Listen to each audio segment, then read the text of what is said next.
Hello guys, welcome back to my YouTube channel.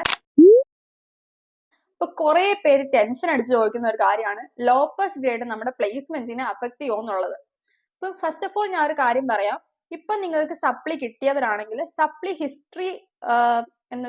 History കാരണം നമുക്ക് placement പോകുമെന്ന് കുറെ പേർക്ക് ടെൻഷൻ ഉണ്ട്. ഇപ്പം ഞാൻ പറഞ്ഞായിരുന്നു, നമുക്ക് ക്യാമ്പസിൽ നിന്ന് വരുന്ന പ്ലേസ്മെന്റിൽ ഒരു 1% കമ്പനി മാത്രമാണ് സപ്ലി ഹിസ്റ്ററി നോക്കത്തുള്ളൂ.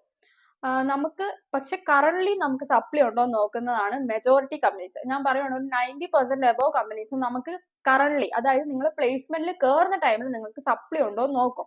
പിന്നെയും കുറെ ടൈപ്പ് കമ്പനീസ് ഉണ്ട്. അവർ നോക്കുന്നത് നമ്മളുടെ CGPA ആണ്. ഇപ്പൊ CGPA 6.5 എബോവ്, 7 എബോവ്, അപ്പൊ അങ്ങനെയൊക്കെ കുറെ കമ്പനീസ് പറയാറുണ്ട്. അതിൽ ഒരു മെജോറിറ്റി കമ്പനീസ് ചോദിക്കുന്നത് 6.5 എബോവ് CGPA ആണ് ചോദിക്കുന്നത്. അപ്പൊ നമ്മൾ ഈ ലോ പാസ് ഗ്രേഡിന്റെ കാര്യത്തിലോട്ട് വരുവാണെങ്കിൽ നമുക്കറിയാം, PA ഗ്രേഡിനെക്കാട്ടിലും വളരെ താഴെയാണ് ലോ പാസ് ഗ്രേഡ് എന്ന് പറയുന്നത്. അപ്പൊ ഇപ്പൊ എന്നോട് ഞാൻ ഒരു കമന്റ് കണ്ടിരുന്നു, എന്റെ ഒരു ഫ്രണ്ടിന് എന്താ പറയാ സപ്ലി കിട്ടി, ലൈക്ക് എന്നുവെച്ചാ ഇപ്പൊ കമന്റ് ഇട്ടിരിക്കുന്ന കുട്ടിക്ക് ഏകദേശം എല്ലാം PE ഗ്രേഡ് ആണ്. പക്ഷെ ആ കൊച്ചിന്റെ ഫ്രണ്ടിന് സപ്ലി ഉണ്ട്. അപ്പൊ സപ്ലി എഴുതിയെടുത്ത് കുറച്ചുകൂടി ഗ്രേഡ് ഇംപ്രൂവ് ചെയ്താൽ ആ കൊച്ചിന്റെ CGPA ഹൈ ആവും. ഈ കുട്ടിയുടെ P ഗ്രേഡ് കാരണം CGPA കുറച്ച് കുറഞ്ഞാണ് നിൽക്കത്തുള്ളൂ. അപ്പം പ്ലേസ്മെന്റിന്റെ കാര്യം വരുമ്പോൾ ആർക്കായിരിക്കും പ്രിഫറൻസ് കൂടുതൽ എന്നുള്ളൊരു ക്വസ്റ്റ്യൻ. ശരിക്കും അത് നല്ലൊരു ക്വസ്റ്റ്യൻ ആണ്.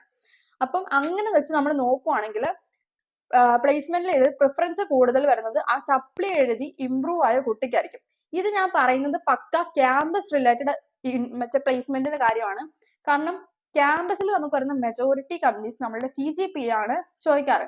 അല്ലാണ്ട് നമുക്ക് സപ്ലി നമുക്ക് നേരത്തെ ഉണ്ടായിരുന്നോ എന്ന് അവർ ചോദിക്കില്ല. പക്ഷെ ഇപ്പൊ സപ്ലി ഉണ്ടെങ്കിൽ, ഇപ്പൊ ഞാൻ പറഞ്ഞ ഈ കുട്ടിക്ക് തന്നെ ഇപ്പൊ കറന്റ് സപ്ലി ഉണ്ടെങ്കിൽ അത് അറ്റൻഡ് ചെയ്യാൻ പറ്റില്ല. പക്ഷെ ആ കൊച്ചു നേരത്തെ സപ്ലി എഴുതി നല്ല ഗ്രേഡ് വാങ്ങുവാണെങ്കിൽ ആ കുട്ടിക്ക് തന്നെയായിരിക്കും അവിടെ പ്രിഫറൻസ് കൂടുതലുള്ളത്. ഇപ്പൊ ഈ കുട്ടി ജസ്റ്റ് എല്ലാം P കിട്ടിയിട്ട് CGPA കുറഞ്ഞതുകൊണ്ട് മേ ബി ആ കുട്ടിക്ക് ആ പ്ലേസ്മെന്റ് അറ്റൻഡ് ചെയ്യാൻ പറ്റില്ലായിരിക്കും. അയ്യോ, എന്ന് വെച്ചാൽ ഞാൻ ഈ കമന്റ് ഒരു കുട്ടി എല്ലാം P കിട്ടിയത് കൊണ്ട് പ്ലേസ്മെന്റ് ഒന്നും അറ്റൻഡ് ചെയ്യാൻ പറ്റില്ല എന്നല്ല പറഞ്ഞത്. ഇപ്പൊ S1 നിങ്ങളുടെ കഴിഞ്ഞോളൂ, ഇനിയും 6 സെം കിടക്കുന്നു. CGPA ഒക്കെ എങ്ങനെ വേണേലും മാറി മറിയാം. ലാസ്റ്റ് കിടക്കുന്ന ഒരു ഫ്രണ്ട് വരാം, ഫൈനലാകുമ്പോൾ ഫ്രണ്ട് കിടക്കുന്ന ലാസ്റ്റ് എങ്ങനെ വേണേലും പോകാം, നമുക്കൊന്നും പറയാൻ പറ്റത്തില്ല. അപ്പൊ ഈ ലോ പാസ് ഗ്രേഡിന്റെ കാര്യം പറയുമ്പോൾ നമ്മൾ PE ഗ്രേഡിനെക്കാട്ടിലും കുറഞ്ഞ ഗ്രേഡ് ആണ്. ഇപ്പൊ ജസ്റ്റ് നമ്മൾ സപ്ലി ഒഴിവാക്കാൻ വേണ്ടിയിട്ട് അത് അപ്രൂവ് ചെയ്ത് നമുക്ക് കിട്ടി. പക്ഷെ ഞാൻ പറഞ്ഞല്ലോ, സപ്ലി ഒഴിവാക്കിയത് കൊണ്ട് നമുക്ക് കാര്യമില്ല. സപ്ലി ഒഴിവാക്കിയത് കമ്പനിക്ക് അറിയേണ്ട ആവശ്യമില്ല. സപ്ലി നമ്മൾ എങ്ങനെയാണോ, സപ്ലി നമുക്ക് ഉണ്ടോ ഇല്ലയോ എന്നൊന്നും ഒരു കമ്പനി ചോദിക്കത്തില്ല. ഞാൻ പറഞ്ഞല്ലോ, കറന്റ് സപ്ലി ഉണ്ടോ എന്ന് മാത്രമാണ് അവർ അന്വേഷിക്കത്തുള്ളൂ. അപ്പൊ ലോ പാസ് ഗ്രേഡ് നമ്മൾ വെച്ച് നമ്മൾ CGPA നമ്മുടെ കൂട്ടാൻ നോക്കുമ്പോൾ ബാക്കിയുള്ള സപ്ലി എഴുതി വന്നവരെക്കാട്ടിലും നമുക്ക് ചിലപ്പോൾ CGPA കുറഞ്ഞു പോവാം. അപ്പൊ അങ്ങനെ ചില പ്ലേസ്മെന്റ് ഡ്രൈവിൽ നമുക്ക് അറ്റൻഡ് ചെയ്യാൻ പറ്റുന്ന വരില്ല. അപ്പൊ അതാണ് നമ്മൾ മറ്റേ ലോ പാസ് ഗ്രേഡ് അപ്ലൈ ചെയ്ത് നമ്മളുടെ CGPA ജസ്റ്റ് ഒന്ന് സെറ്റ് ആക്കി വെക്കാൻ നോക്കിയാൽ ഉണ്ടാവുന്ന ഒരു പ്രശ്നം എന്ന് പറയുന്നത്. അല്ലാതെ വേറെ കുഴപ്പമൊന്നുമില്ല. ഇപ്പൊ ജസ്റ്റ് നിങ്ങൾ 1-2 ലോ പാസ് ഒക്കെ അപ്ലൈ ചെയ്ത് നമുക്ക് ഒരു സേഫ് പൊസിഷനിൽ ഇരിക്കുന്നതിന് കുഴപ്പമൊന്നുമില്ല. കാരണം അതിനനുസരിച്ച് നമുക്ക് ഗ്രേഡ് കൂട്ടാവുന്നേ ഉള്ളൂ.